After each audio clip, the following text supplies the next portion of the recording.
توی فوتبال هیچ حسرتی ندارم، توی زندگیم هم هیچ حسرتی ندارم. هیچ حسرتی تو زندگی نداری؟ مثلا شکست عشقی نخوردی جوونی؟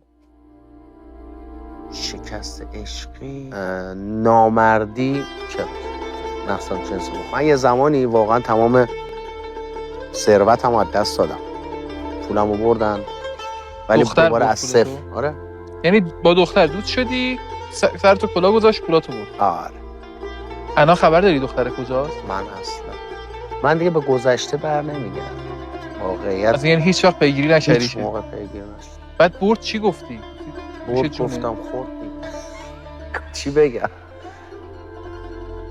یادت باشه پول زحمت کشی خوردن نداره، باید دو برابرش تقاص بس بده. این خیالت راحت باشه. غم و درد و پریشونی